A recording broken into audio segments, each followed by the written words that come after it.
Assalamualaikum warahmatullahi wabarakatuh.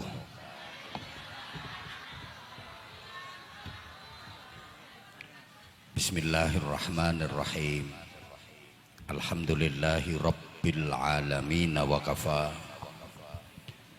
Alladzi an'ama alaina wa hada. Walladzi amarna bittiba'i millati Ibrahim hanifa. Wassalatu wassalamu ala nabiyil mustafa Sayyidina wa maulana amma ba'du. Ulama anal ajilla wa masyayikhana al-a'izza, para bapak kiai, ibu-ibu nyai, para sesepuh yang dimuliakan, yang kita takzimkan, pejabat pemerintah dalam semua tingkatan bersama jajarannya, tokoh-tokoh masyarakat, tamu-tamu undangan, semuanya yang kita hormati.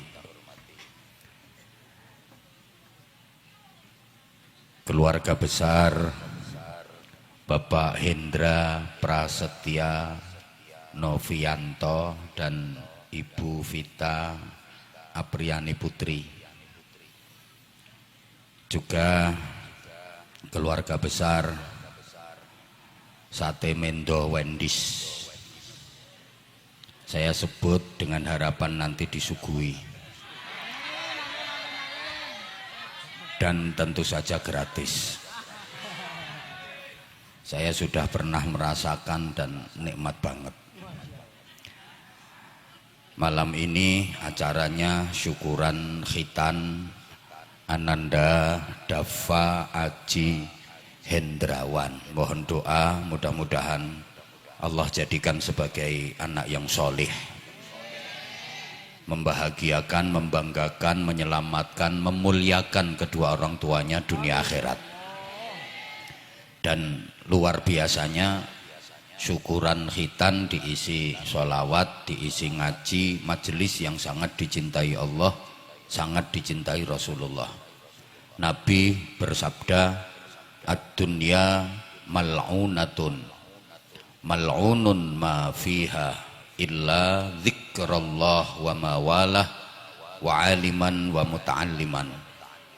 Dunia ini dilaknat Allah, dibenci Allah. Seluruh isi dunia dilaknat Allah, dibenci Allah. Maka orang yang hidupnya hanya ngurusi dunia, ya ikut dibenci Allah, karena ngurusi sesuatu yang dibenci Allah. Isi dunia yang tidak dibenci Allah itu cuma dua. Satu, zikir. Dua, pendidikan. Waktu, tenaga, pikiran, harta, kekayaan, atau aktivitas apapun yang ada hubungannya dengan zikir, ada hubungannya dengan pendidikan. Itu yang tidak dibenci Allah, itu yang disayangi Allah. Apapun kegiatan dunia ini, kalau nggak ada hubungannya dengan zikir, nggak ada hubungannya dengan pendidikan, dilaknat Allah, dibenci Allah. Ada orang kerja semangat le tandang gawe, nganti direwangi turu sawah, ngemit melon. Kerja keras pontang panting, tapi cita-citanya untuk membiayai pendidikan. Cita-citanya ada hubungannya dengan zikir. Allahu Akbar. Setiap tetesan keringat orang itu bernilai ibadah. Setiap derap langkahnya bernilai pahala. Karena dia melakukan hal yang dicintai Allah. Sebaliknya, ono wong kerja nganti orang ngerti wayah, nganti ora rupa-rupa wong, mbuh rupa apa, anake dheweke panggling, begitu pulang ke rumah jerit-jerit, nyeluk ibune, bu ana gendruwo, padahal bapake kerja keras ndak karuan polae, tapi cita-citanya sama sekali nggak ada berhubungan dengan zikir, nggak ada hubungannya dengan pendidikan, sama sekali nggak ada nilainya. Allahumma sholli ala Muhammad. Nah, karena ini acaranya khitan, saya ingin sedikit menguraikan tentang pendidikan khususnya untuk anak-anak. Masalah pendidikan ini sangat penting Bapak Ibu, adik-adik, para jamaah. Berpikir soal pendidikan itu berarti satu, berpikir tentang nasibnya agama. Berpikir soal pendidikan itu berarti dua, berpikir soal nasibnya negara. Berpikir soal pendidikan itu berarti berpikir tiga, soal nasibnya orang tua. Berpikir soal pendidikan itu berarti empat, berpikir soal nasibnya putra. Mikir ke pendidikan niku berarti mikir nasibe agama, mikir nasibe negara, mikir nasibe orang tua, mikir nasibe putra-putra. Ini mengaitkan yang A semua, agama, negara, orang tua, putra. Ini nggak gampang loh bikin kata-kata kayak gini, makanya larang. Ya kayak bikin sambel dan bumbu sate yang enak rasanya itu nggak gampang, makanya larang. Dan itu rahasia, makanya sate Mendo Wendy's resep bumbunya nggak mungkin dikasih tahu ke warung-warung yang lain. Betul? Nah, iya. Berpikir tentang pendidikan. Pertama, berpikir nasibnya agama. Maju mundurnya agama itu sangat ditentukan oleh kualitas pendidikan, terutama generasi muda dan anak-anak. Bapak Ibu, adik-adik, para jamaah, kita tahu agama Islam di Indonesia ini termasuk besar prosentasenya di seluruh dunia. Dulu kita ranking 1 jumlah penduduk dengan pemeluk agama Islam terbesar. Sekarang kita kesalip sama Pakistan. Hampir 90% masyarakat Indonesia itu beragama Islam. Dulu. Sekarang di bawah 80%. Itu berarti nambah apa berkurang? Ya Allah, kok enggak semangat ya? Nambah apa berkurang? Tidak menutup kemungkinan 30 tahun ke depan prosentase pemeluk agama Islam di Indonesia akan berkurang lagi. Bisa-bisa tinggal 50%, bisa-bisa tinggal 40%. Bahkan tidak menutup kemungkinan, tidak mustahil Islam akan hilang dari Indonesia. Saya nggak nakut-nakuti, karena tidak ada jaminan kalau agama Islam akan selalu ada di Indonesia. Quran nggak pernah menjelaskan itu, hadis Nabi nggak pernah menjelaskan itu. Memang Islam itu dijaga oleh Allah.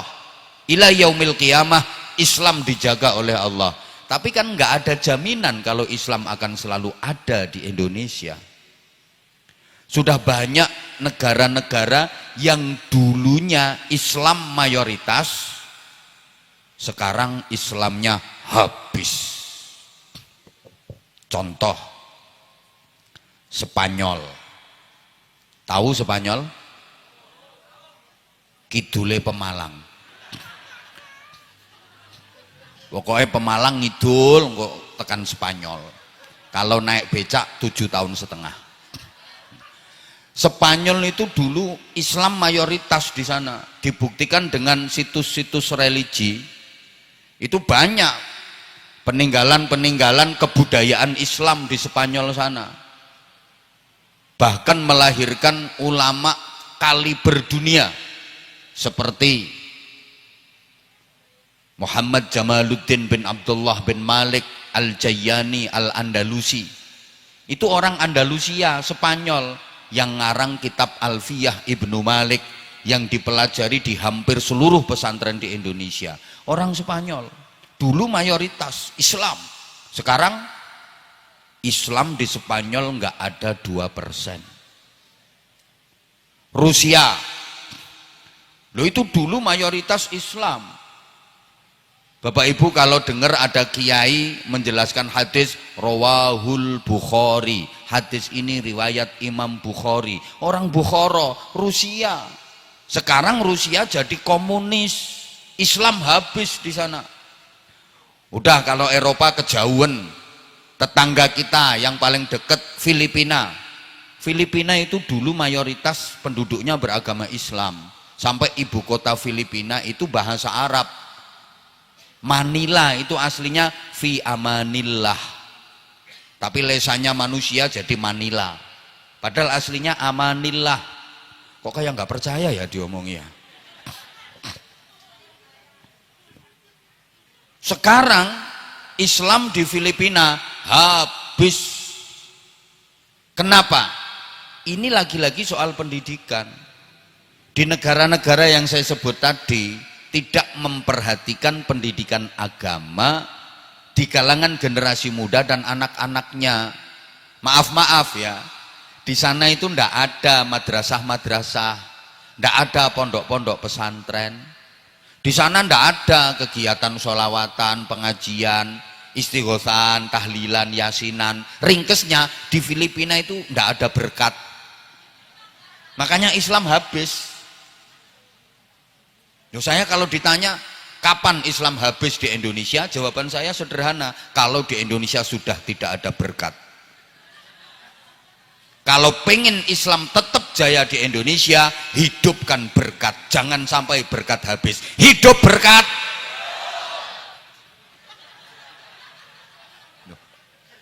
Sampai anti teni omongan saya. Kalau sudah tidak ada istighosan, zikiran, yasinan, tahlilan, Islam akan habis. Islam tetap eksis di Indonesia itu ya karena adanya tahlilan, yasinan, istighosaan, berkatan. Allahumma sholli ala Muhammad. Jadi ini soal pendidikan. Berpikir pendidikan berarti berpikir tentang nasibnya agama. Kenapa agama Islam kok bisa berkurang, bahkan habis? Gini Bapak Ibu adik-adik para jamaah, kita itu dihadapkan dengan 4 musuh. Jadi kita ini dihadapkan dengan 4 musuh dan kita harus tahu musuh kita siapa. Kalau nggak tahu musuh, wah ini nanti kacau ini hidup. Ibarat orang main sepak bola harus tahu mana kawan mana lawan. Wong bal-balan orang ngerti musuh. Muser wae apa meneh orang ngerti pancere gawang. Kayak muser wae. Kita harus tahu siapa saja musuh kita. Lil mu'mini arba'atu a'dain. Bagi orang mukmin itu ada 4 musuh yang harus diwaspadai. Siapa saja mereka? 1. Mukminun yahsudu. Musuh yang pertama adalah sesama orang mukmin yang hasud. Ini pertama. Kedua, wa munafiqun yabghaduhu. Orang munafik yang membenci. Ketiga, wa kafirun yuqatiluhu. Orang kafir yang memerangi, pengen menghabisi Islam. 4, wa syaitonun yudilluhu. Setan yang menyesatkan. Dari 4 musuh ini, bayangan sampean, musuh terbesar dan terberat adalah setan. Betul? Salah. Setan itu musuh yang paling ringan. Di antara 4 musuh kita, setan itu paling ringan, paling enteng. Musuh paling berat yang pertama tadi, mukminun yahsudu. Sesama orang mukmin yang hasud, yang iri, yang dengki. Terbukti banyak perjuangan Islam gagal bukan karena setan, bukan karena orang munafik, bukan karena orang kafir, tapi karena orang mukmin sendiri yang hasud, yang iri, yang drengki. Ada madrasah itu bubar bukan oleh setan bubarnya, bukan karena orang kafir, tapi ya karena sesama orang Islam sendiri yang iri. Mantan pengurus, aku sekarang males ngurusi madrasah, soalnya aku udah nggak dijadikan pengurus. Orang-orang yang tak kendoni anaknya nggak boleh sekolah di situ, bubar sekarang madrasah. Salahnya aku nggak dijadikan pengurus. Ada apa enggak yang kayak gitu? Ada, ini orangnya dateng kok. Loh, jamaah tahlil iso bubar gara-gara wong Islam dewe. Bukan gara-gara setan, bukan gara-gara orang kafir. Jamaah tahlil lingkungan itu ada rutinan jamaah tahlil tiap malam Jumat. Bubar gara-gara apa? Ya anggotanya sendiri yang iri. Aku gak didadekke pengurus ya, tak bubar ke tahlilan. Wong-wong tak kendoni, aja melu, aja melu, aja melu, aja melu, bubar tahlilan. Halo? Menghadapi orang hasud itu Masya Allah. Berarti musuh terbesar dari warung sate kambing muda Wendy's ini ya sesama warung sate. Betul? Yang iri karena kalah laris. Hati-hati, mulanya kuat-kuatan dukun.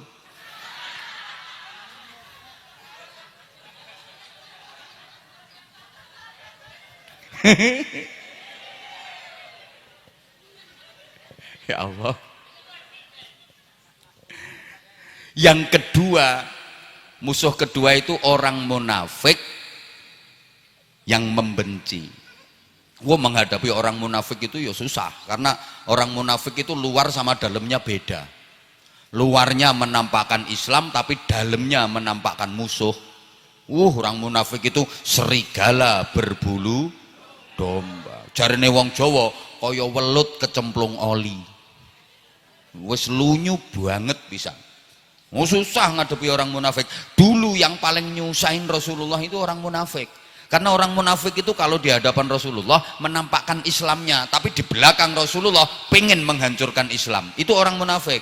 Lagian susahnya lagi, pimpinan orang munafik itu namanya loh seperti kiai.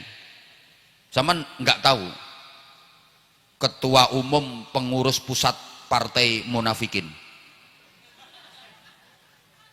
Lah, ketua umum partai munafikin itu namanya seperti kiai, Abdullah bin Ubay bin Salul.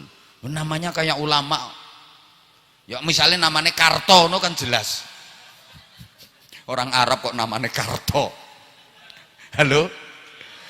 Lah ini namanya itu Abdullah bin Ubay bin Salul. Coba. Di depan menampakkan Islamnya tapi di belakang menghancurkan. Susah ngadepi orang munafik itu. Hati-hati. Hati-hati Mbak Vita, hati-hati menghadapi karyawan-karyawan yang munafikin. Kalau di depan siap bu, di depannya siap bu, tapi hati-hati di belakang, hati-hati. Ada karyawan seperti itu sekarang pakai kaos warna putih.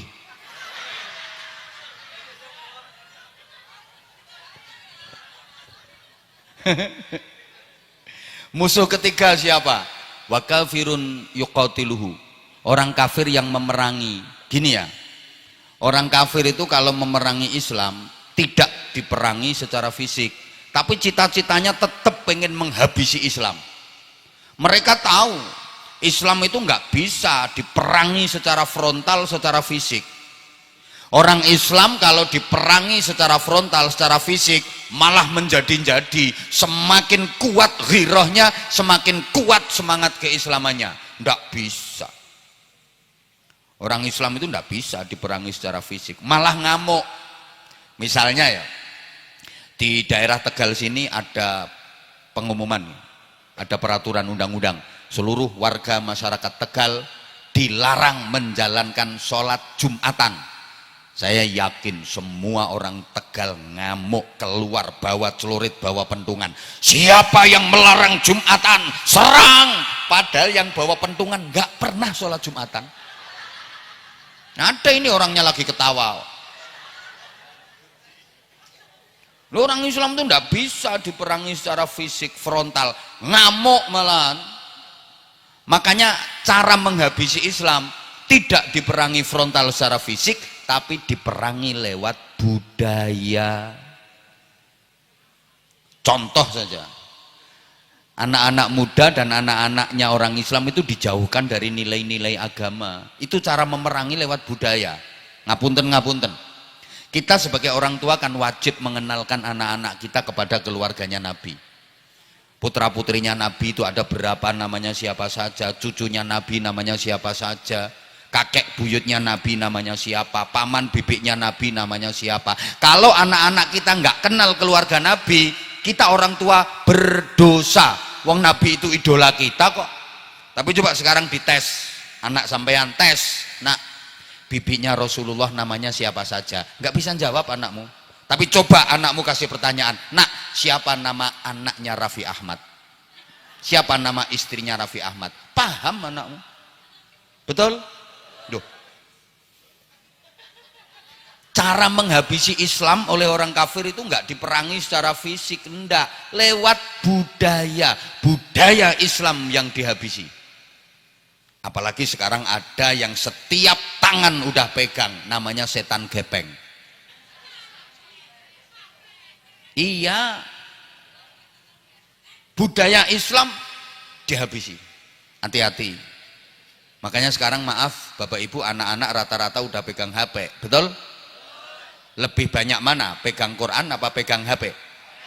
Lebih sering mana? Baca Quran sama mentelengi HP? Lebih merhatiin ibunya apa HP? Lebih nurut bapaknya apa HP? Syukur. Kenapa seperti itu? Karena ibu ya pada, bapaknya ya pada baik. Anak-anak dulu rajin baca Quran, habis maghrib ngaji. Karena apa? Ibunya, bapaknya habis maghrib baca Quran. Nah sekarang ibunya kalau habis maghrib baca Quran apa tiktokan?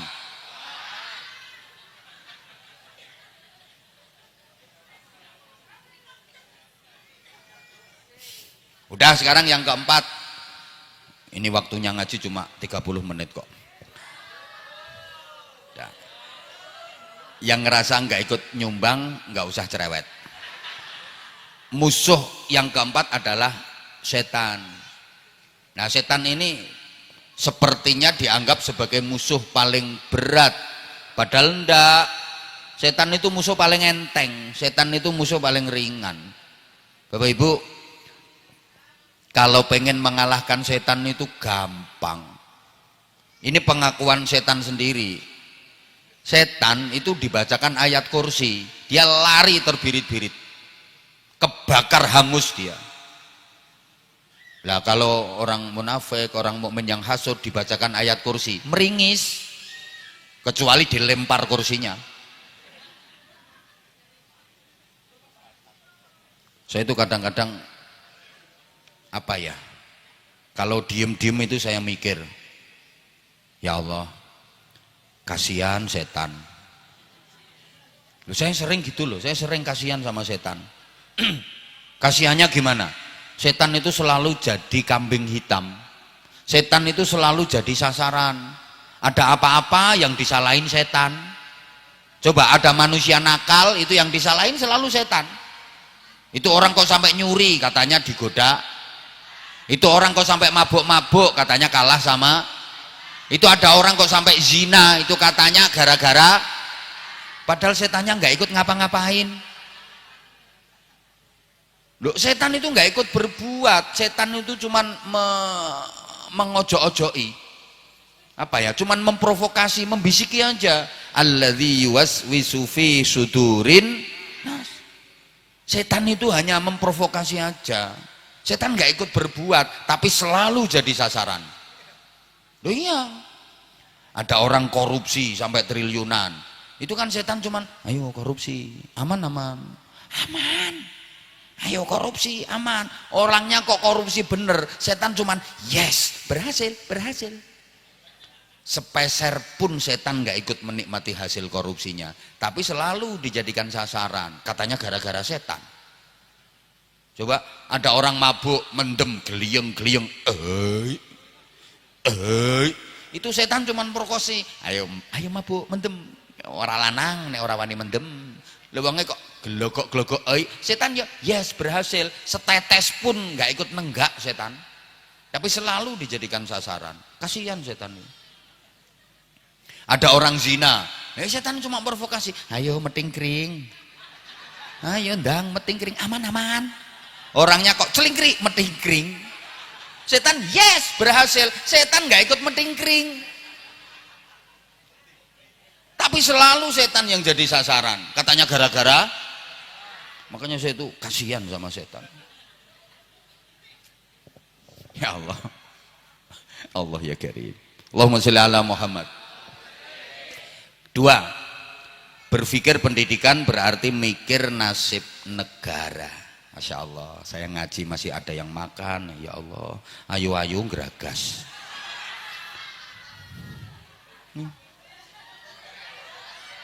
Muka-muka keselak.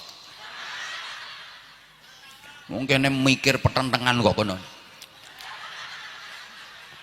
Mulane lemung.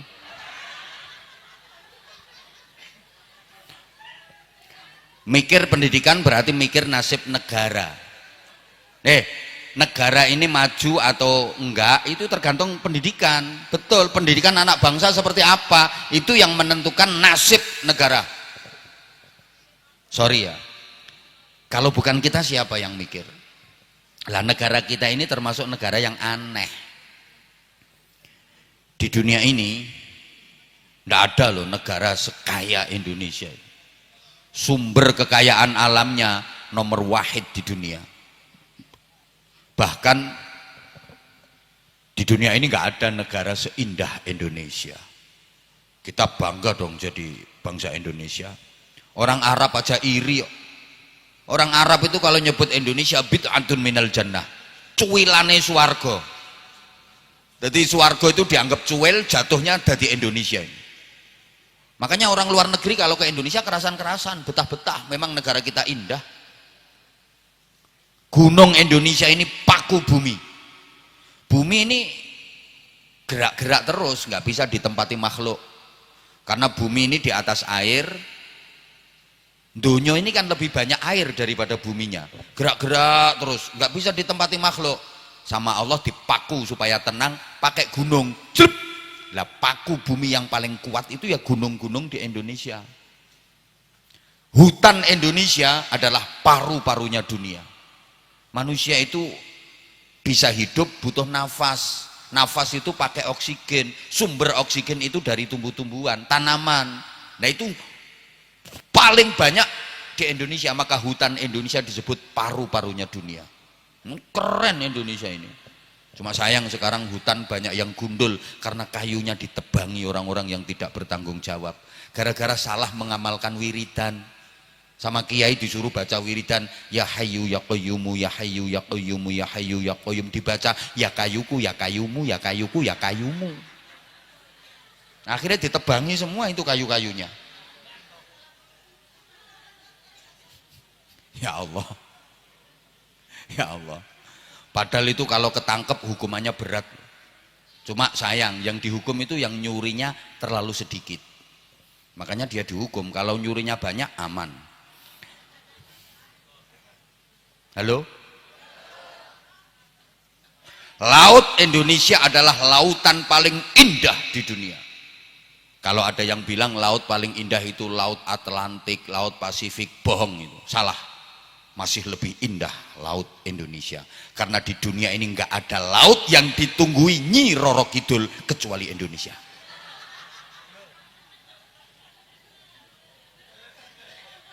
Duh, kekayaan alam Indonesia itu nggak ada duanya loh. Semua kekayaan alam Indonesia punya, mulai batu bara, tambang-tambang itu, nikel, perak, tembaga, perunggu, emas, minyak gas bumi. Kata siapa paling banyak di Timur Tengah? Salah, paling banyak di Indonesia. Ini masih banyak yang belum diketemukan. Cuma sayang kita itu punya tapi yang mengolah orang luar gitu loh. Ya lagi-lagi masalah SDM, masalah pendidikan gitu. Kalau di dunia ini ada, di Indonesia pasti ada. Kalau di Indonesia nggak ada, berarti di dunia ini nggak ada. Contohnya buah holdi. Itu adanya cuma di surga. Di dunia nggak ada, maka Indonesia nggak ada. Selama di dunia ini ada, Indonesia punya. Orang Arab itu bangga punya binatang khas Arab padang pasir namanya onta. Lalu dipikir Indonesia nggak punya apa? Ada, berangkat ke kebun binatang. Kanguru, binatang Australia, Indonesia punya. Orang Arab itu bangga ada tanaman di sana yang disebut dalam Al-Quran wattini wazzaitun. Indonesia tin ada, zaitun ada, bahkan lebih lengkap. Wal juweti wal kersi wal jambui was sawoi wal pisangi wal belimbingi wal katesi wal ganduli.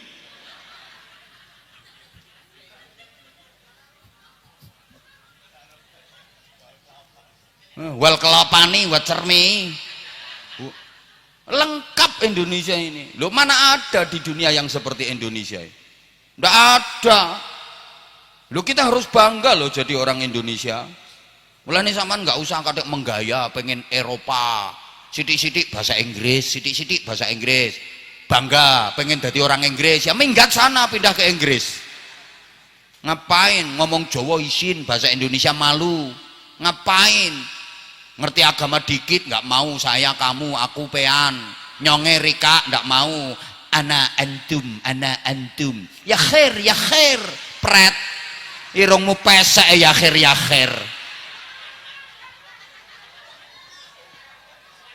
ya nyonge rika aku sampean ngono wae, ora kudu ana ente ana antum. Kowe dudu wong Arab irungmu pesek ngono ana antum pret. Malu jadi orang Jawa gara-gara pesek. Aku pesek gak malu, kan manis, malah awet uripe, ngirit nafas. Sing mancung-mancung kuwi boros cepet mati.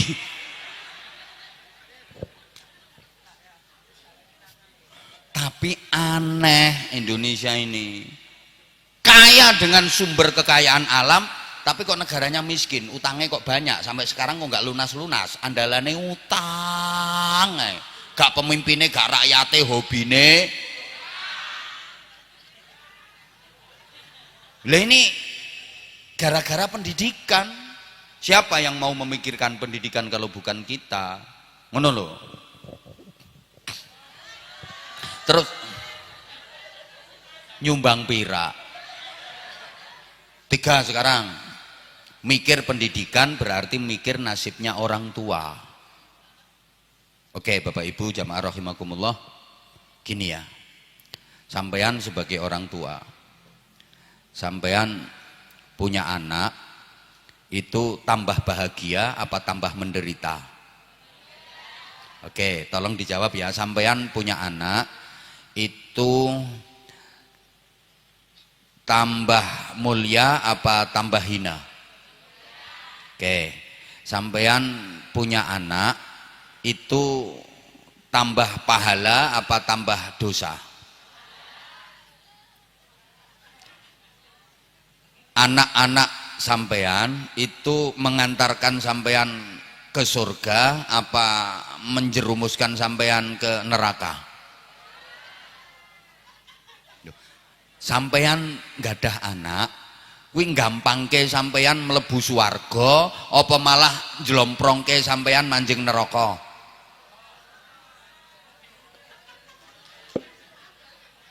Wis mulai bingung iki. Loh, ini pentingnya pendidikan nanti gitu maksud saya. Ngapunten, anak-anak sampean itu nambahi pahala bagi sampean apa malah nambahi dosa bagi sampean? Loh, ini penting. Nah, itu anak-anak yang nambahi pahala. knalpot ae diblong weng weng weng weng.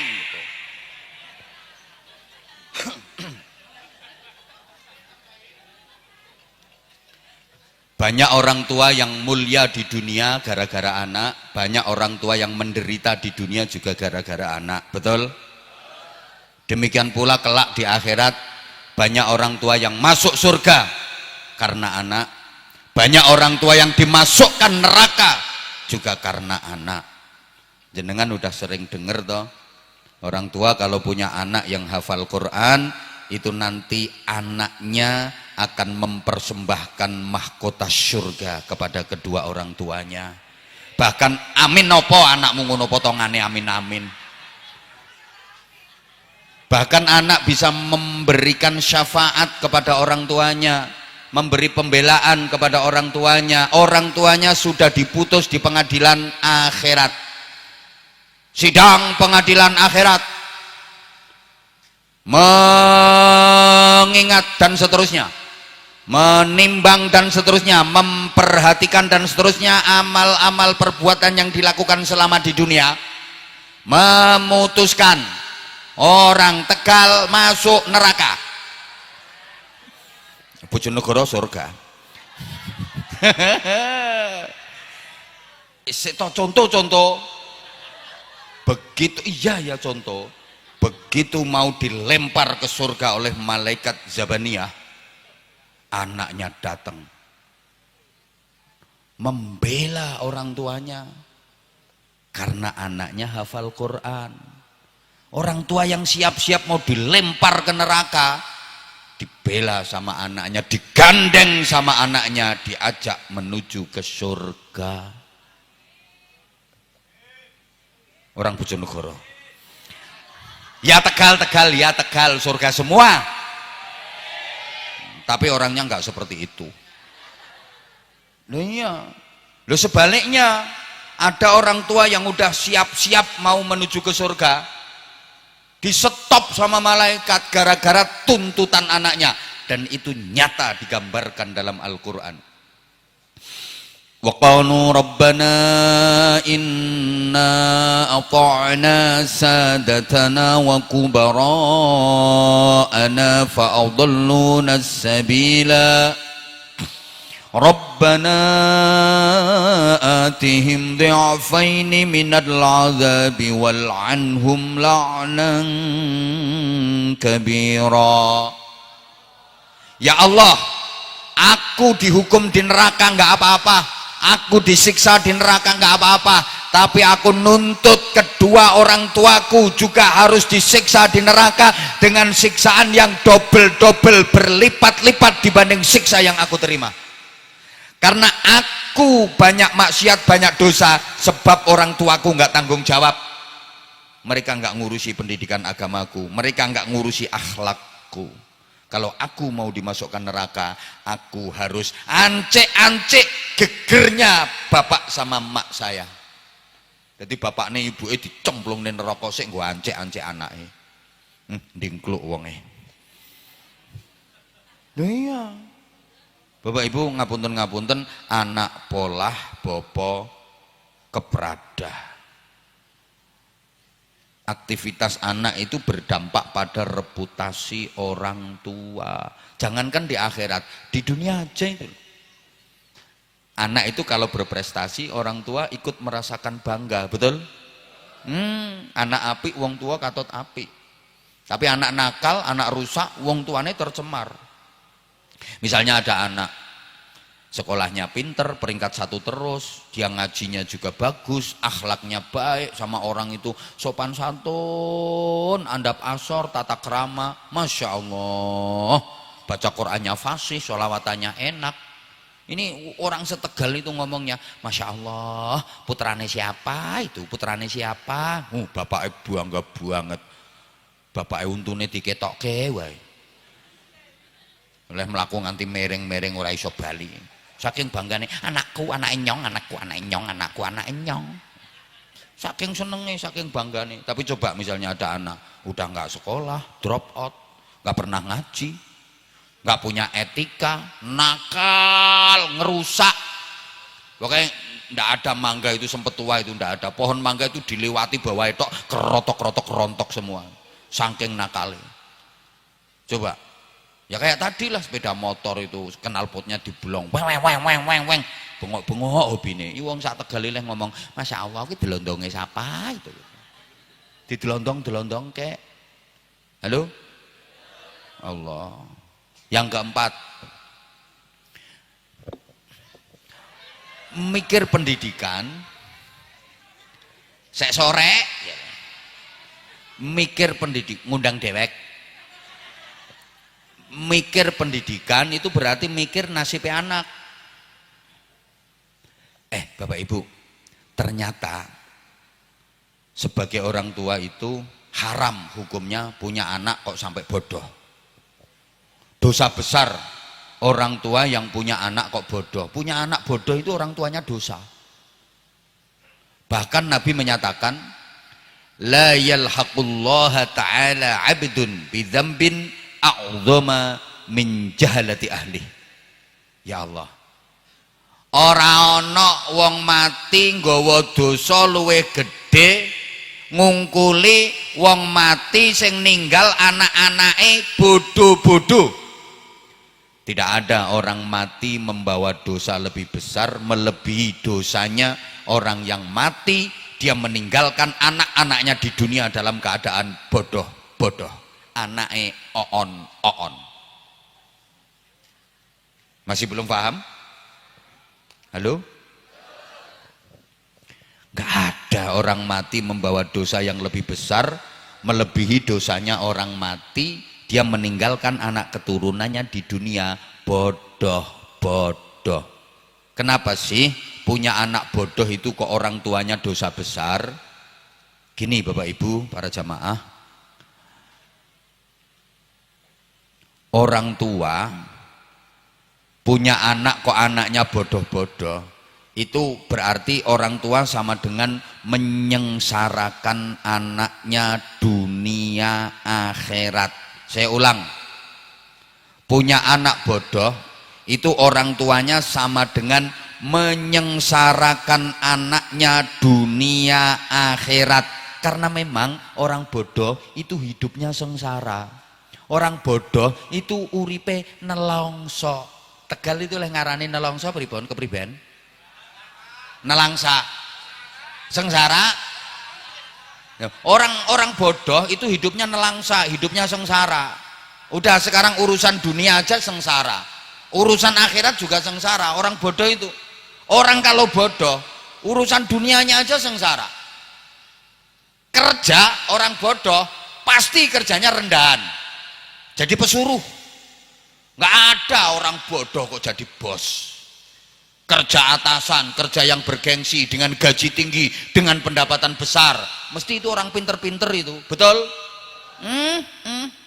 Orang bodoh itu kerjanya ya, sorry ya, saya nggak melecehkan, nggak, ini kan fakta, supaya anak-anak kita jangan bodoh kayak bapaknya. Duh, dianggap pelecehan terserah yang nganggaplah, orang saya menjelaskan kok. Orang bodoh itu nggak bisa dia punya pekerjaan yang bergengsi dengan gaji tinggi, nggak ada ceritanya. Ya orang bodoh itu kerjanya ya kerja rendahan, kerja kasar, gajinya dikit, betul? Loh, ini urusan dunia. Karena bodoh, maaf, kerjanya ngangkat batu, gede-gede, sehari paling dapat duit 100.000, 200.000. Kalau orang pinter ngangkat batu kecil sekali dapatnya 200 juta, yang diangkat batu ginjal.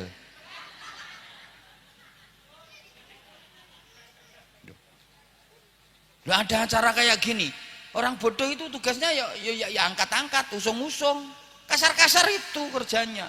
Yang pinter ngomong sejam hasilnya ketok.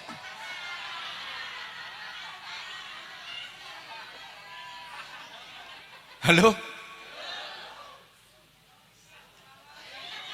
Loh, bener apa enggak? Ini baru urusan dunia loh. Beda banget. Makanya Al-Quran menyatakan, qul hal yastawil ladzina ya'lamuna wal ladzina la ya'lamun. Enggak sama. Orang pinter dengan orang bodoh itu enggak sama. Apanya yang enggak sama? Semuanya enggak sama. gayanya nggak sama, omongannya nggak sama, jalannya nggak sama, bayarannya nggak sama, ibadahnya nggak sama, pahalanya nggak sama, nasibnya nggak sama. Loh, orang bodoh dengan orang pintar baunya itu loh nggak sama. Orang pintar itu baunya sedap, orang bodoh itu lebus-lebus tengi.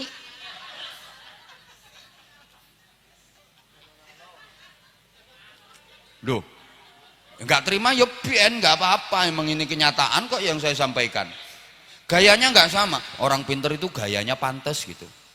Lihat kalau foto orang-orang pintar itu kalau foto gayanya pantas, bagus-bagus. Orang bodoh, wagu saru, maunya menggaya malah lucu. Orang bodoh, jalannya nggak sama. Orang pintar itu kalau jalan dikawal.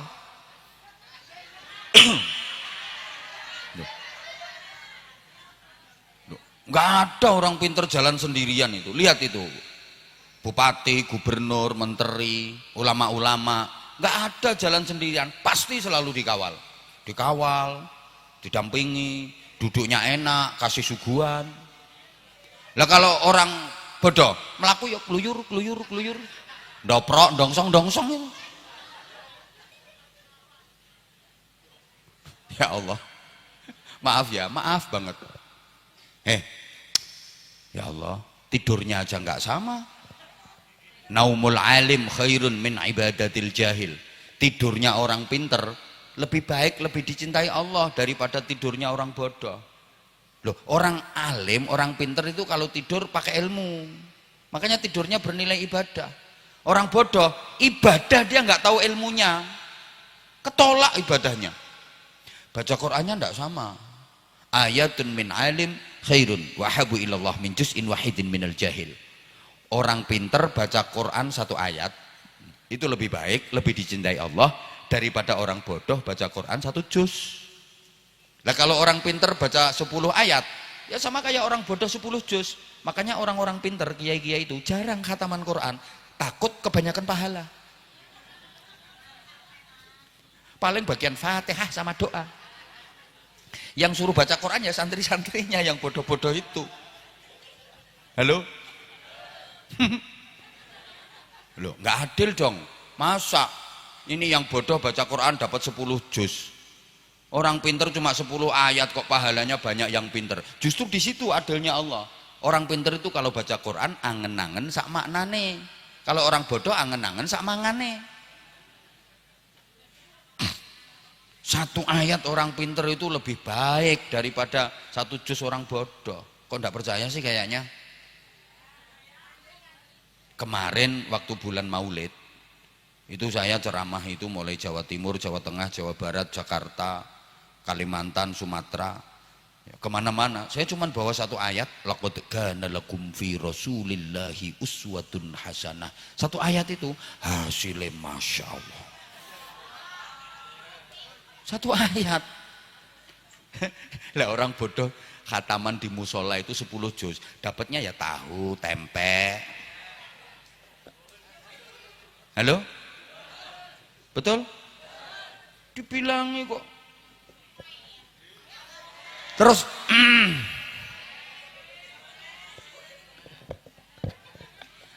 apalagi urusan akhirat. Wong bodoh kuwi nelangsa urusan akhirat.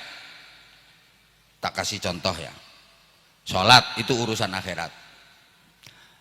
Pahalanya sholat itu tergantung sambungnya hati ke Allah. Ada orang sholat mulai pertama niat bareng takbiratul ihram, Allahu Akbar, sampai terakhir salam, Assalamualaikum warahmatullah, Assalamualaikum warahmatullah. Kok hati ini sambung terus sama Allah, pahalanya full 100%. Ada orang sholat mulai pertama niat bareng takbiratul ihram sampai terakhir salam, sambungnya hati ke Allah kok cuma 50%, ya berarti pahalanya separuh, karena sambungnya cuma separuh. Ada orang sholat mulai pertama niat bareng takbiratul ihram Allahu Akbar sampai terakhir salam, sama sekali nggak ada sambungnya ke Allah, ya ya lumayan. Ya pinter, gelem sholat, tapi pahalanya nol, zong. Karena nggak ada sambungnya sama Allah sama sekali. Dia nggak dosa, nggak. Udah mau sholat ya udah. Tapi pahalanya nol. Kenapa? Nggak ada sambungnya sama Allah. Lah supaya bisa sambung sama Allah harus punya ilmunya, harus ngerti yang dibaca di dalam sholat itu artinya apa. Inni wajjahtu wajhiya lilladzi fataras samawati wal arda hanifan muslima. Artinya apa? At-tahiyyatul mubarakatus sholawatut thayyibatu lillah. Artinya apa? Lah kalau nggak ngerti artinya, apa yang mau disambung? Lah supaya ngerti artinya kudu pinter. Orang bodoh nggak ngerti mau sambung gimana. Makanya maaf ya, orang bodoh selamanya sholatnya nggak mungkin bisa sama dengan orang pinter, karena dia nggak ngerti. Walaupun gayanya sholat itu seperti kiai, usolli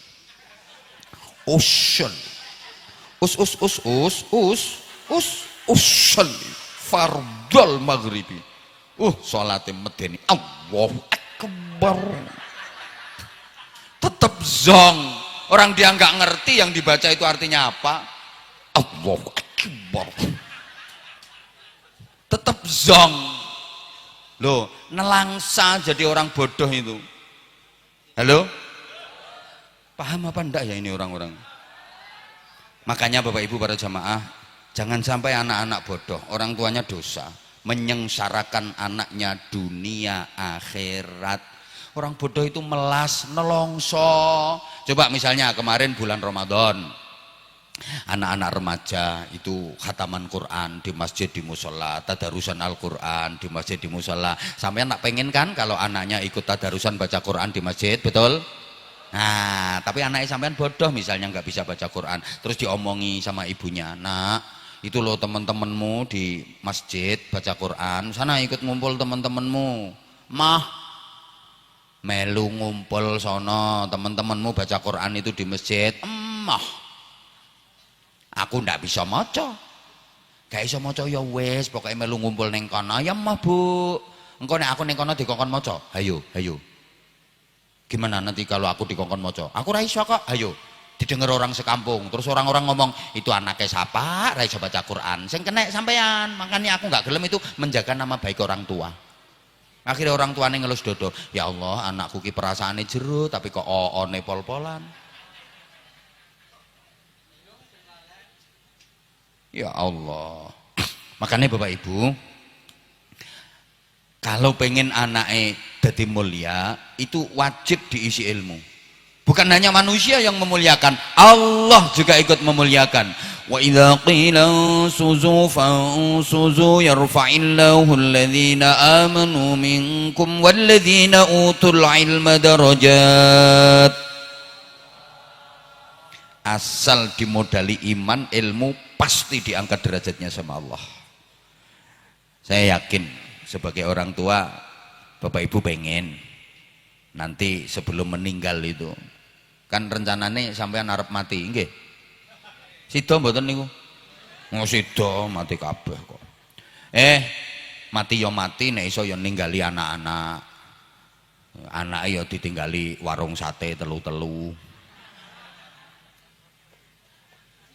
Ditinggali mobil, ditinggali rumah, ditinggali tanah masing-masing 30 hektar. Silahkan monggo. Lek sampean punya, nggak dilarang kok, silahkan. Sampean mau ninggali anak depot, mau ninggali anak restoran, mau ninggali anak rumah makan, sate Mendo, Wendy's, silahkan. Anak ditinggali kabeh.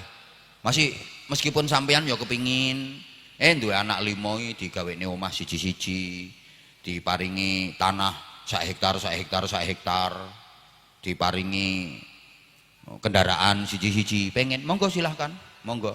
Tapi ojo lali, tinggalan yang paling mahal, tinggalan yang paling berharga dari orang tua kepada anaknya adalah ilmu. Kenapa?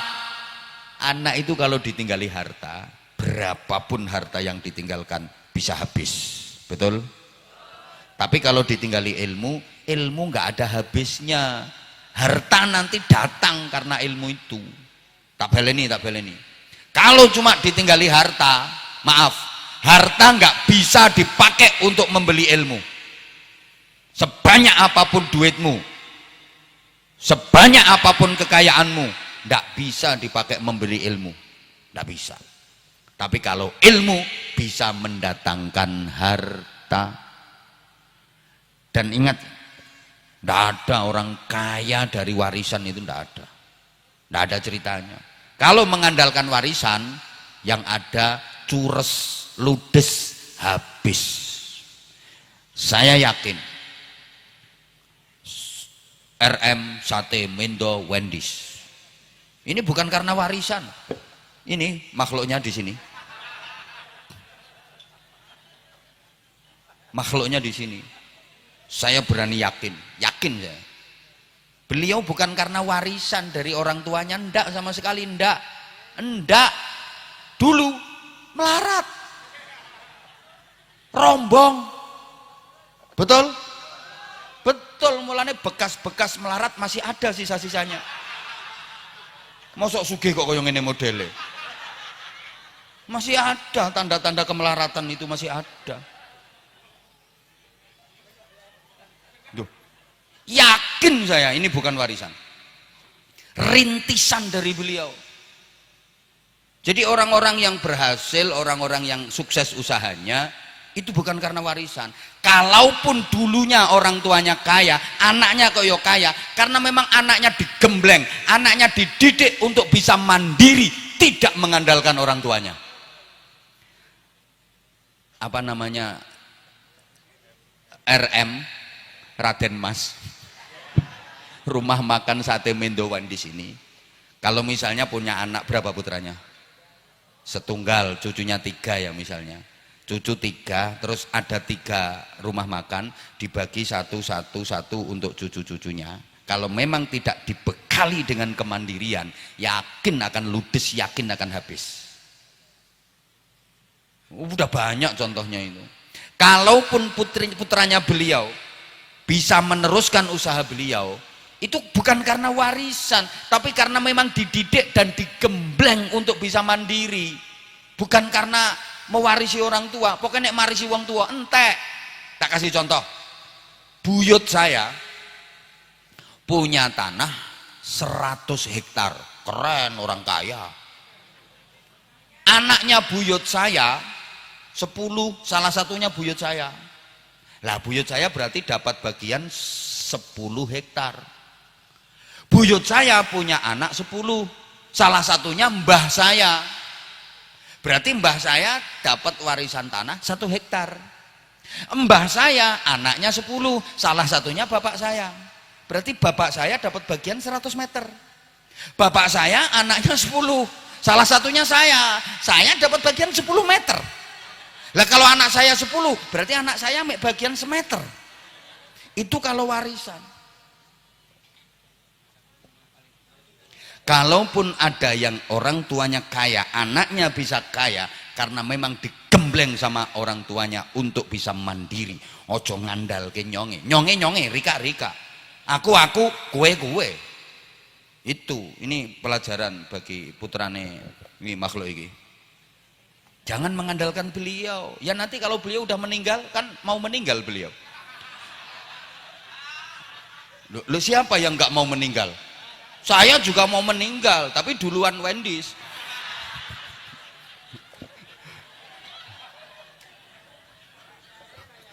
Lu gitu loh.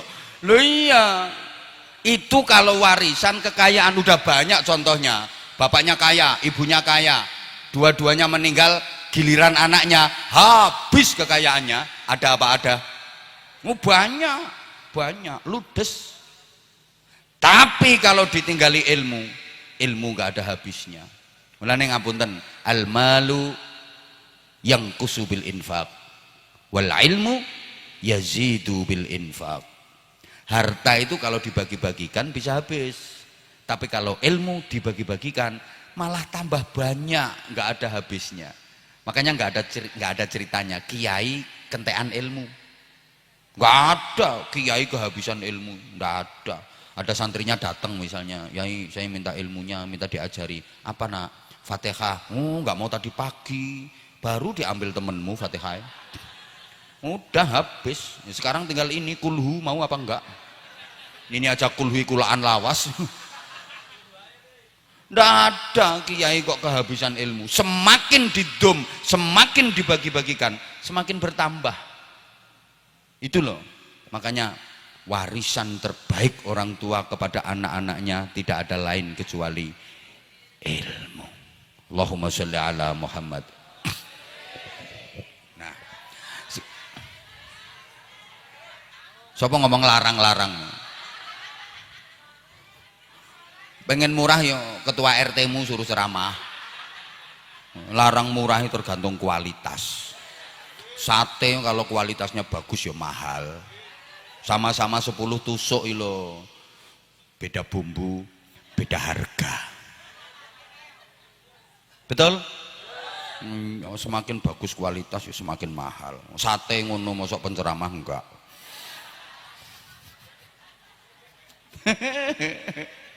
Lokal karo internasional yo beda. Ya Allah, lah kalau sekedar humor cengengesan ngundang dagelan, ngundang pelawak bisa, tapi kan nggak ada ilmunya. Yang susah itu kan ilmu dikemas seger itu, ini susah. Lah kalau sekedar sate daging diiris-iris, ditusuk-tusuk, panggang jadi sate. Yang susah itu kan empuknya, nikmatnya, lezatnya, bumbunya. Nggih napa mboten? Ceramah ya qala ta'ala qala Nabi dijelaskan. Dadi ceramah, yang susah itu kan bumbunya.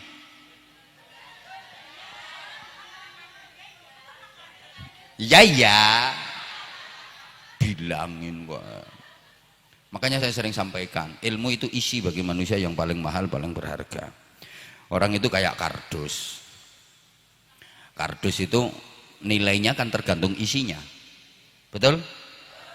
Ada kardus kecil tapi dia mulia, disimpan rapi di lemari. Karena apa? Isinya emas. Ada kardus gede, tebel, lebar, tapi nasibnya jelek, dibuang di kali karena isinya batang tikus. Nah, anakmu itu diisi emas apa diisi batang tikus? Ya Allah, paham apa enggak ya ini ya?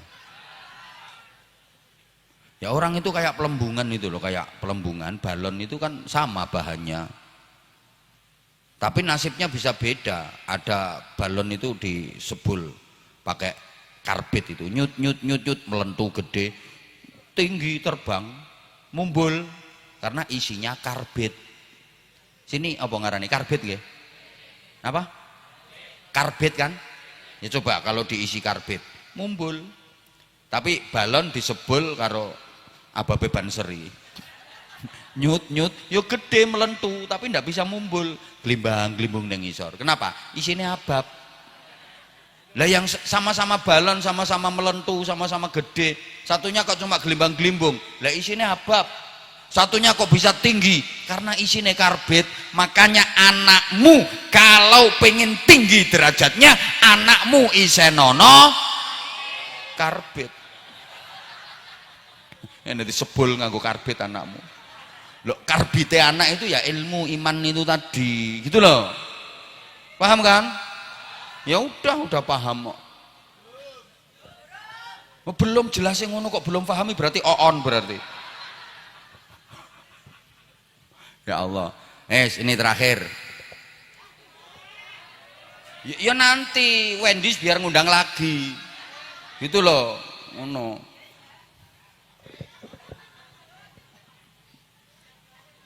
Kalau pengen anaknya pinter, baik sekarang. Jangan hanya pinter, harus bener, harus baik.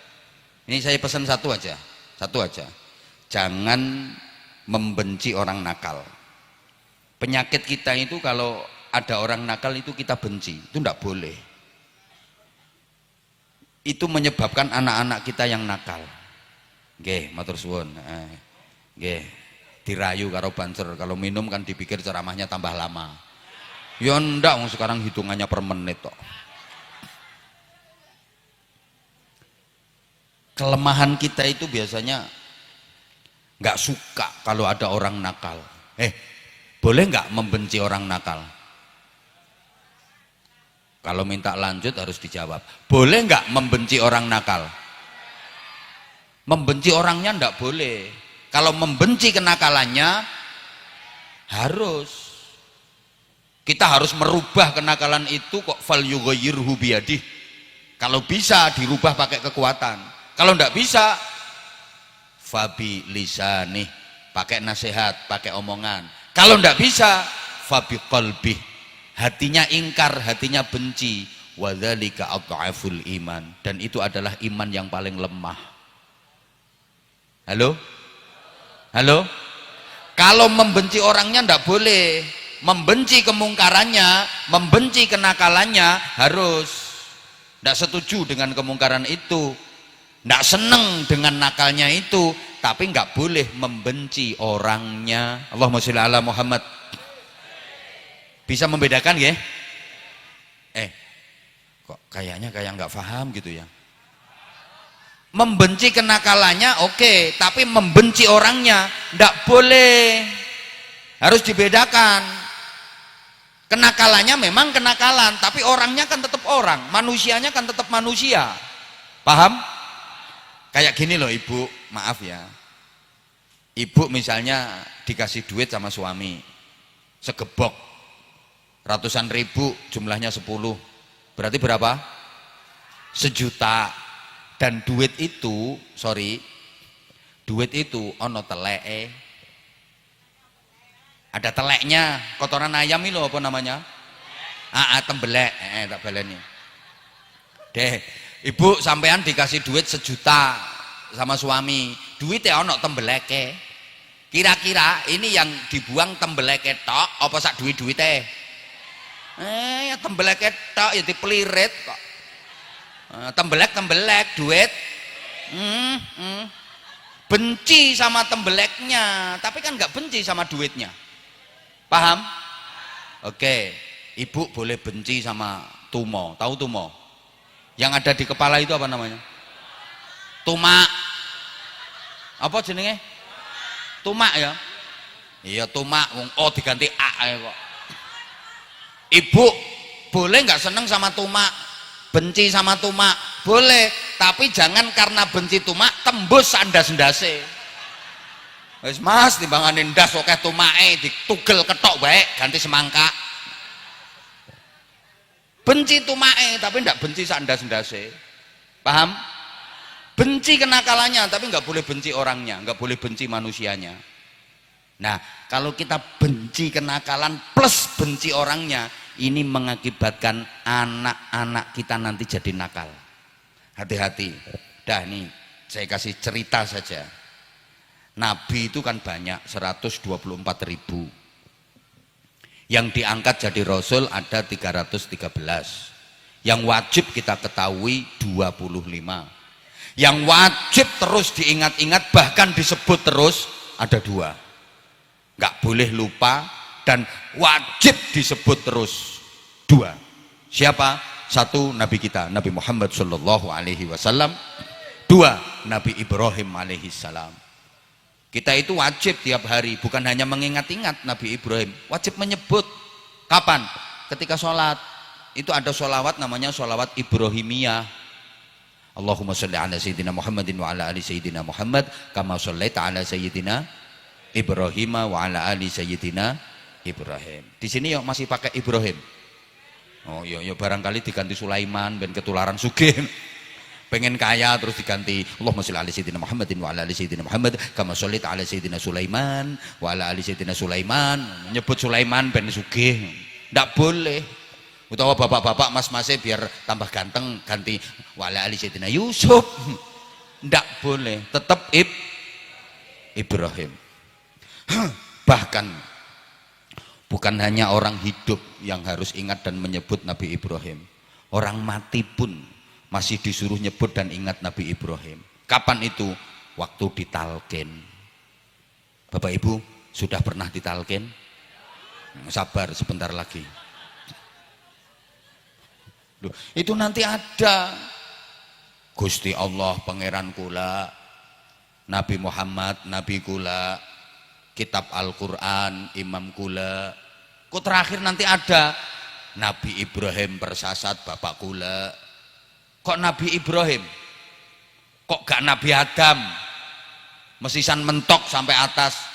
Nabi Ibrahim. Tunggu ya, nanti kalau ditalkin itu pasti ada Ibrahim. Kalau nggak ada keluar Pak Mudin, Ibrahimnya belum. Turun dilesep lagi.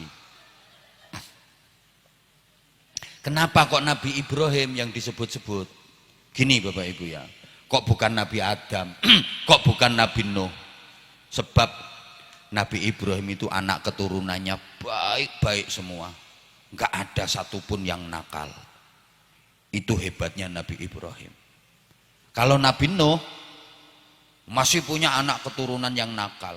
Kanan itu anaknya Nabi Nuh kafir, neraka. Bedanya apa? Gini, Nabi Nuh dengan Nabi Ibrahim itu sama-sama ulul azmi, sama kelompok ulul azmi, Nabi yang punya keteguhan luar biasa. Tapi kok beda? Nabi Nuh punya anak yang mencatat sejarah hitam dalam dunia ini, sedangkan Nabi Ibrahim punya anak yang mencatat sejarah emas, sampai monumennya sampai sekarang masih ada. Khidir Ismail, monumental sekali. Dan perjalanan Nabi Ibrahim, Nabi Ismail itu menjadi manasik haji. Coba, hebat. Padahal waktu itu Nabi Ismailnya masih kecil loh.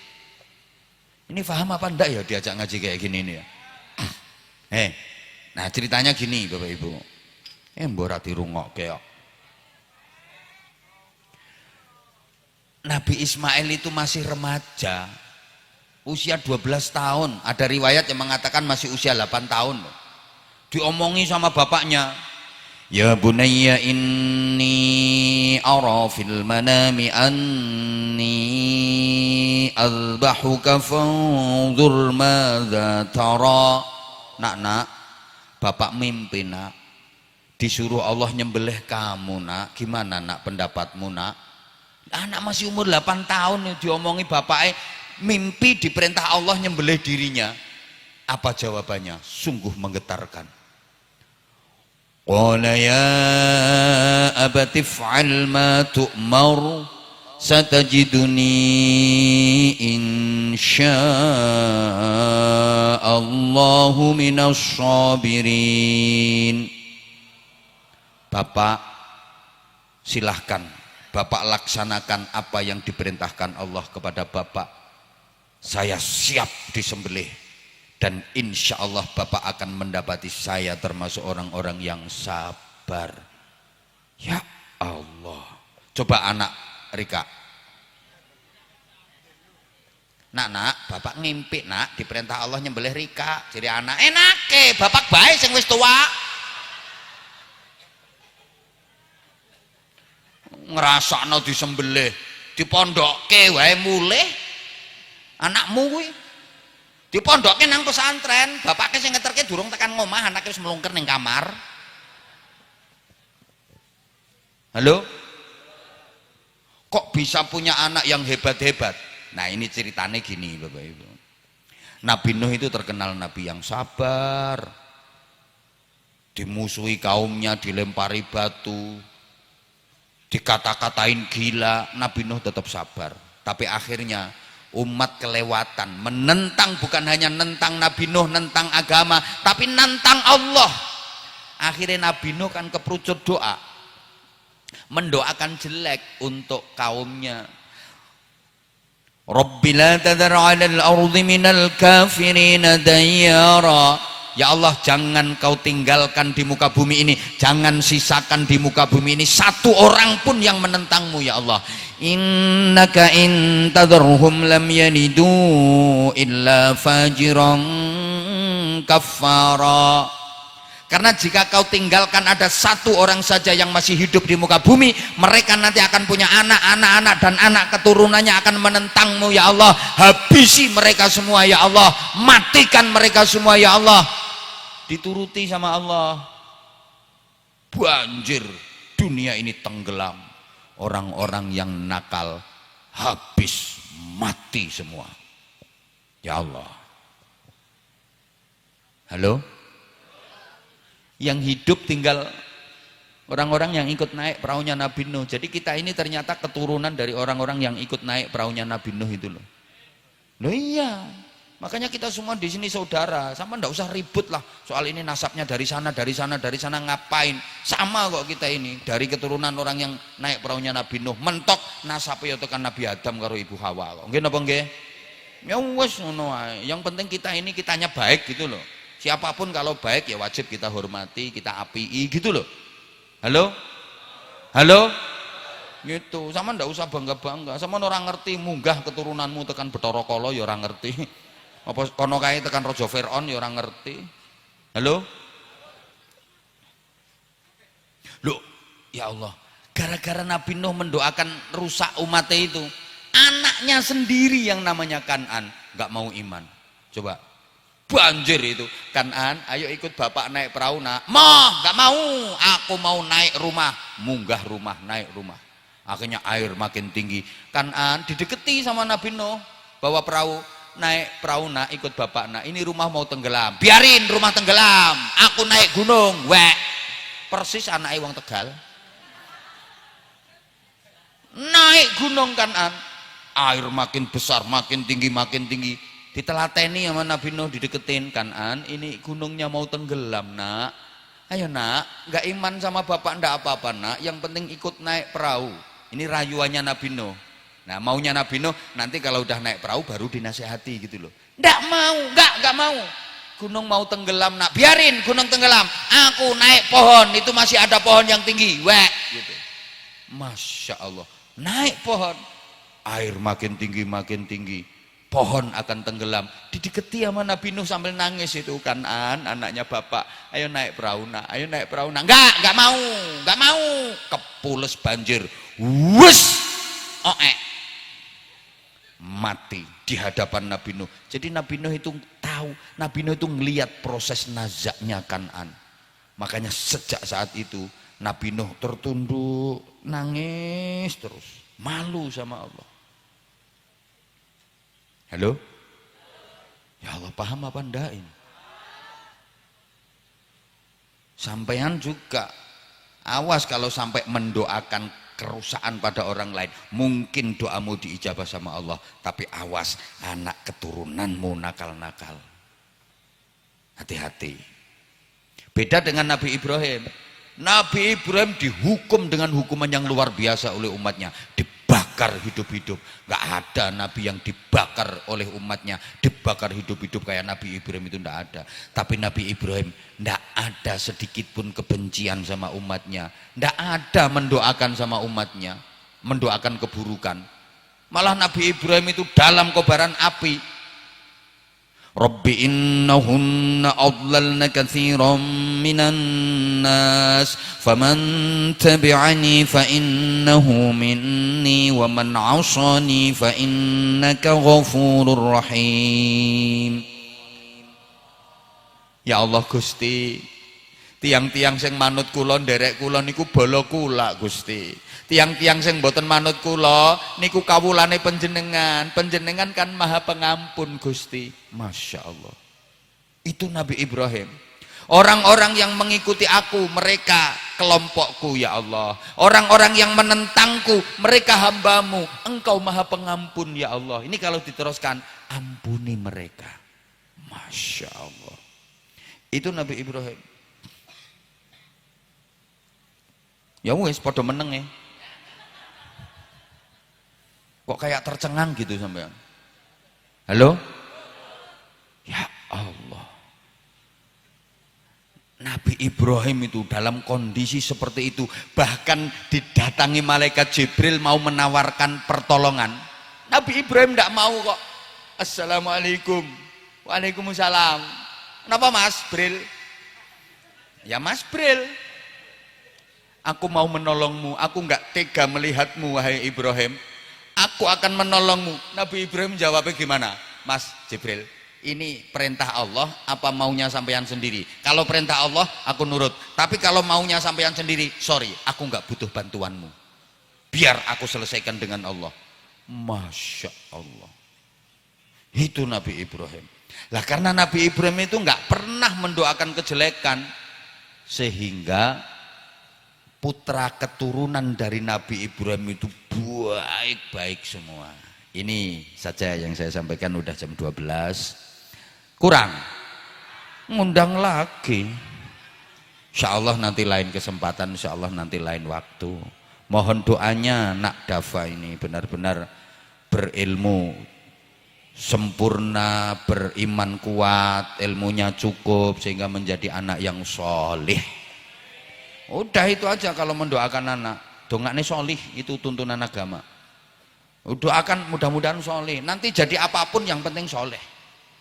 Mau jadi dokter, mau jadi polisi, mau jadi pengusaha, mau jadi kiai, jadi apapun yang penting soleh. Oke? Dah lewat jam 12 ini.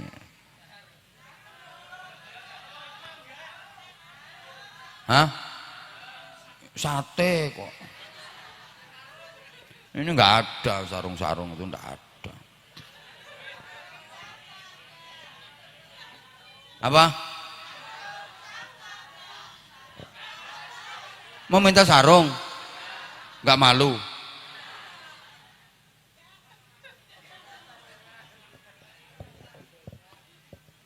Udahlah, udah jam 12 lewat kok. Ayo siapa yang pengen dapat sarung coba? Ayo kamu naik sini nak, satu. Satu lagi yang karyawan Wendy's. Coba. Ada satu karyawan Wendy's naik.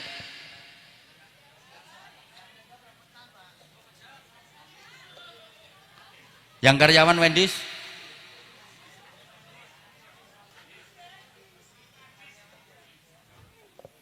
Karyawan gini banyak kok ndak ada. Halo, halo. Nah itu sini mas, naik mas. Halo, halo, halo. Ini, nak, berdiri nak. Ayo coba. Oke, pinter. Ayo salam dulu, yuk. Assalamualaikum warahmatullahi wabarakatuh. Waalaikumsalam warahmatullahi wabarakatuh. Namanya siapa? Putra. Udah tahu kalau kamu Putra. Aku tuh nanya bukan jenis kelamin, nama. Siapa namanya? Putra. Ya. Ya kalau pakai jilbab Putri, kalau pakai peci Putra. Namanya siapa? Muhammad Yanuar Dwi Saputra. Nah gitu, Muhammad Yanuar, bukan Anwar ya, Yanuar. Siapa? Muhammad Yanuar Dwi Saputra. Ya Muhammad Yanuar Dwi Saputra. Boleh aku nebak sesuatu ke kamu? Kamu ulang tahunnya bulan 1, betul? Betul. Ngomong toh betul. Betul. Ulang tahunnya bulan Januari kan? Kamu anak kedua kan? Ngomong. Iya. Tahu aku. Dari namanya, namanya Yanuar, mesti Januari. Dwi anak kedua. Ono. Biasa. Misalnya ini lahirnya bulan 7, Yulianto.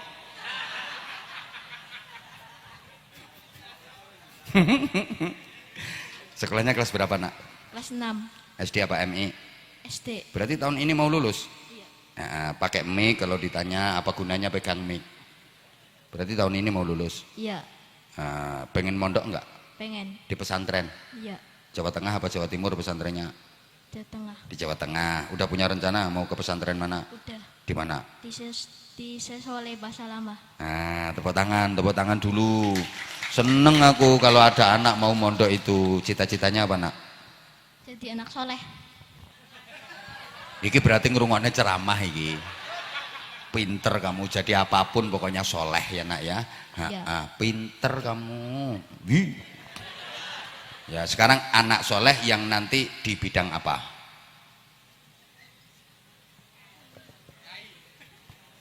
Hah? Ustad. Apa? Ustad. Ustad. Ya udah.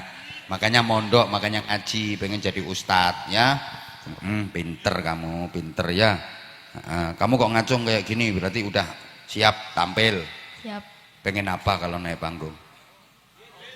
Harum. Sarung. Memang yang dipanggil sama Abah selalu dikasih sarung. Tahu dari mana?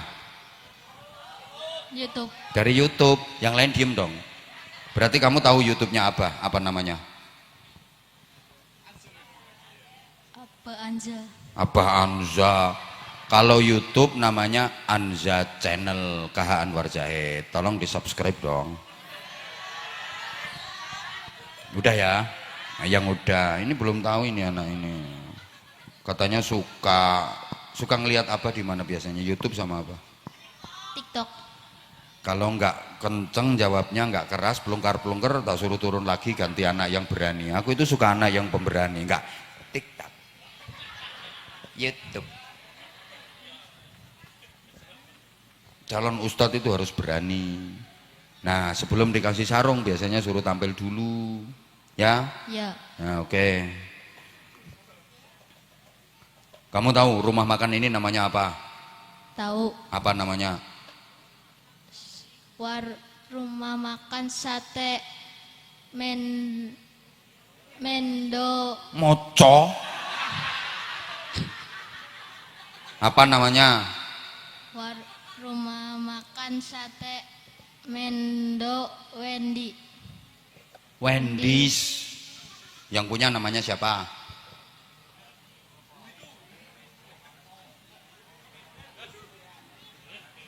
Wendy's.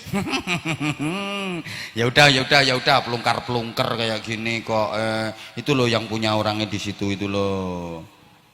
Kamu mau tampil apa?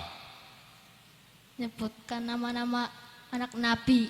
Nyebutkan nama-nama anak nabi. Ya ada berapa jumlahnya? Ada 7. Siapa saja? Said Qasim, Said Abdullah, Said Ibrahim, Sayyidah Umi Kulsum, Sayyidah Zainab, Sayyidah Ruqayyah, Sayyidah Fatimah. Nah, itu dari ibu yang namanya siapa? Ibu Ani. Kok Ibu Ani? Itulah ibunya kamu. Anak-anak Nabi tadi loh, ibunya siapa?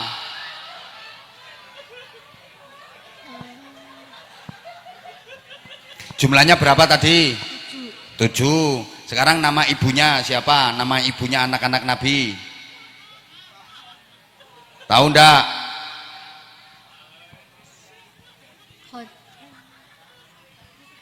Bu Ani.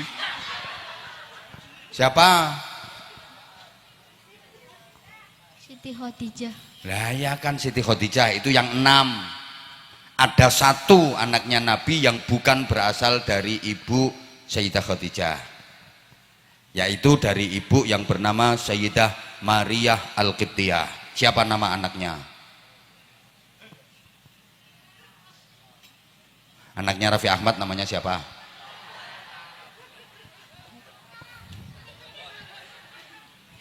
Itu kamu naik panggung mau nyebutin itu aja. Mau tampil apa lagi? Udah. Ya wes, udah. Kalau bapaknya Nabi namanya siapa? Abdullah. Kakeknya? Abdul Muthalib. Nah, harus hafal, terus ke atas harus hafal. Jangan lambat dong. Ya udah, tak kasih sarung.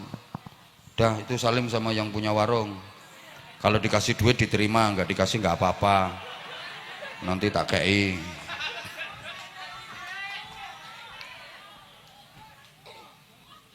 Masya Allah, ngono tok ayo untuk duit. Udah pakai mic dulu.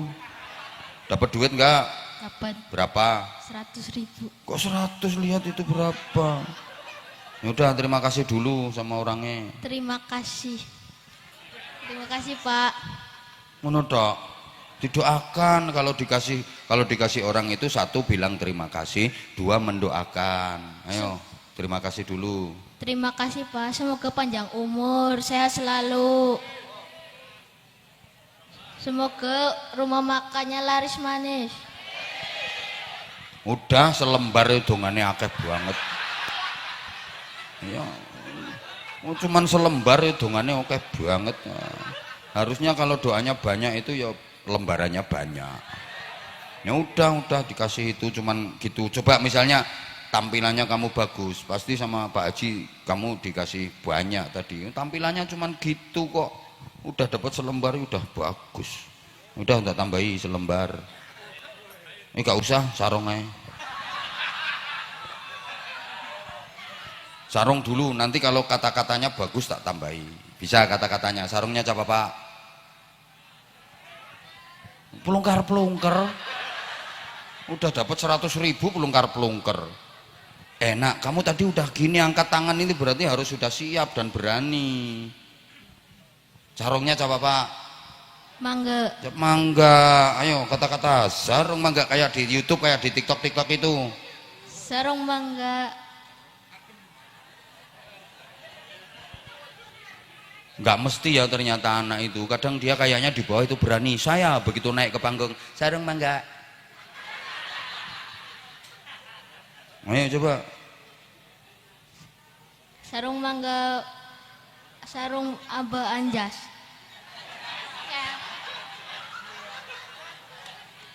Sarung mangga. Sarung apa? Udah, nanti daripada kenceng di panggung. Nah ini sarungnya. Nih tak tambahin. Nanti lain kali kalau mau tampil itu harus persiapan dulu. Udah angkat tangan begitu dipanggil, sarung mangga. Iya, sarung mangga. Apa gitu. Mentalnya harus kuat. Ya? Ya. Lain kali kalau mau tampil-tampil lagi itu jangan kayak gini. Masa udah berani naik kok pelungker. Ini aku mau nggak ngasih duit nanti sama netizen dibilang pelit. Mau ngasih cuma kayak gini pelungker gitu loh. Ya kasihan anaknya udah naik tuh loh. Eman asline ngene. Yo. Maksud saya itu gini loh, anak itu dikasih apresiasi kalau ada prestasi, biar memotivasi yang lain. Aku pengen bisa tampil bareng sama Aba Anja, biar dapat hadiah. Harusnya gitu, ada prestasinya, itu baru diapresiasi. Lah nanti kalau nggak ada prestasi terus, ya saya pernah kok, begitu siapa yang mau naik, anak orang sekampung itu loh naik semua. Cuman pengen dapat duit tok, coba. Padahal tujuan saya bukan itu. Saya itu pengen menampilkan anak-anak Indonesia adalah anak-anak yang hebat agar dicontoh oleh anak-anak yang lain gitu maksudnya. Dan alhamdulillah metode itu sekarang kan banyak ditiru. Iya, rata-rata sekarang tiru semua kayak gitu semua, rata-rata. Saya dulu juga mulai ceramah metode roasting kayak gitu, ya banyak yang tiru ceramahnya roasting itu pelopornya saya. Iya memang iya kok. Ya, sampai ada yang roastingnya kelewatan akhirnya nggak ada ilmunya. Duh, dibilangi kok dulu ceramah metode kayak gini. Saya. Nah sekarang manggil interaksi dengan jamaah anak-anak kayak gini banyak yang niru. Loh, orang itu harus kreatif, inovatif. Warung sate itu kalau pengen awet bertahan lama juga harus kreatif. Cerewet. Yo aku maksudku ku ben lali orang metu duwike kok. Wis terpaksa. Belajar nak ya, belajar, Ya. semangat terus nanti digali kemampuannya kamu di bidang apa. Setiap anak itu adalah hebat. Kadang-kadang kita aja yang belum tahu potensinya dia di bidang apa. Ngono. Jadi pada dasarnya semua anak adalah hebat, tinggal kita menggali potensinya di bidang apa. Saya itu punya pengalaman, ada anak ini mondok, anak saya mondok di pesantren kita, pesantren saya. Ya Allah, dia maaf ngajinya itu enggak pinter, sekolahnya enggak pinter, di kelas itu peringkatnya sejumlah muridnya selalu terakhir. Loh berarti kan dia nggak cerdas toh secara logika, dia nggak cerdas. Muridnya 30, dia peringkat 30, muridnya 34, dia peringkat 34, mentok wesan. Ternyata ikut lomba catur juara kabupaten, ndak masuk utek saya. Lihat bocah ini bocah orang cerdas, lomba catur ini juara kabupaten, padahal catur itu lomba yang membutuhkan berpikir, betul? Lah dia peringkatnya di kelas itu sejumlah muridnya, tapi lomba catur lu juara kabupaten. Aku gak tekan mikir, ya Allah Gusti Allah ijan moho sakarepe dhewe. Loh iya memang gitu loh, ya udah wes lah kayak gini kan gak potongan wong sugih tuh ya potongannya ya nyurung rombong nah. Lah tapi ternyata Masya Allah besok aja nanggap dangdut kok. Padahal itu lebih mahal daripada pengajian dan sholawatan. Nemu don wis oleh duit. Ini sama-sama. Jeng, kamu Dava, tak kasih hadiah sarung Dava. Ya, pinter ya anak ya. Pinter. Dava nanti cita-citanya pengen jadi apa? Pengusaha kayak Mbah? Iya. Gak pengen jadi dokter? Enggak. Polisi? Jawa. Milih polisi apa dokter? Apa kiai? Pilih mana Dava? Misalnya Dava ditawari jadi polisi, jadi dokter, jadi kiai, Dava pilih mana? Gak tahu. Ya? Gak tahu. Nggak tahu. Dokter, polisi, kiai, pengusaha, pilih mana? Pengusaha. Mbaknya putune pengusaha. Ya udah, pengusaha yang soleh kayak mbahnya ya. Iya. Nanti kalau jadi pengusaha kaya jangan pelit ya. Amin. Mbahnya pelit apa enggak? Enggak. Alhamdulillah. Berarti sering dikasih duit sama mbahnya. Iya. Nah, kalau manggilnya ayah, papa, Ayah. ayah. Kalau sama ayah sering dikasih duit.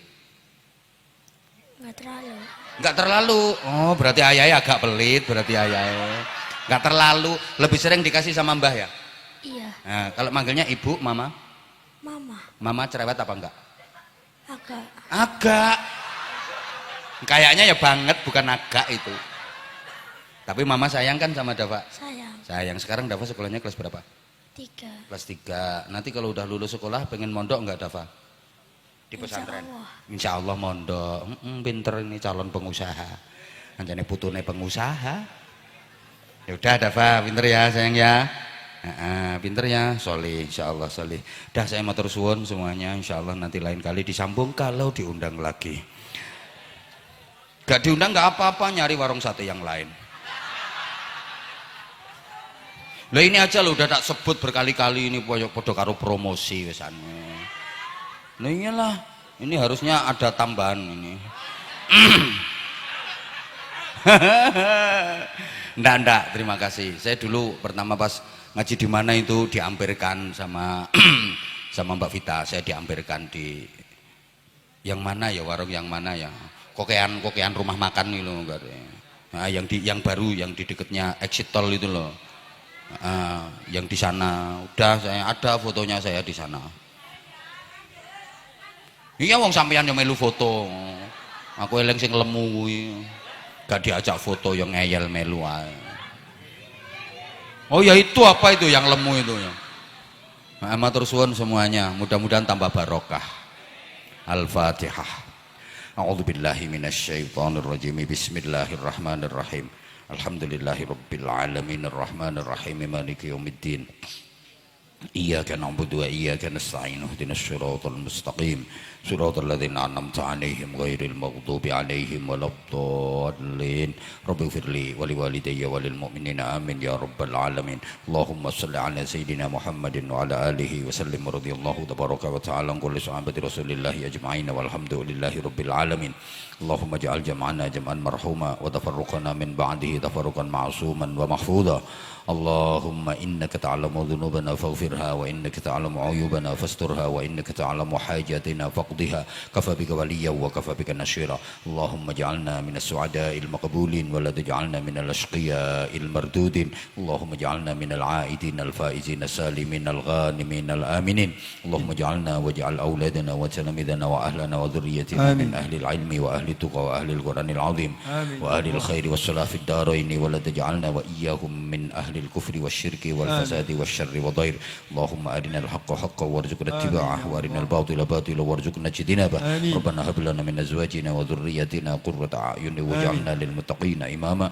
ربنا آتنا في الدنيا حسنة وفي الآخرة حسنة وقنا عذاب النار وقنا عذاب النار وقنا عذاب النار وادخلنا الجنة مع الأبرار برحمتك وفضلك يا عزيز يا غفار يا حليم يا ستار يا رب العالمين. جزا الله عنا سيدنا محمدا صلى الله عليه وسلم ما هو أهله بفضل سبحان ربك رب العزة عما يصفون وسلام على المرسلين alhamdulillahi rabbil alamin.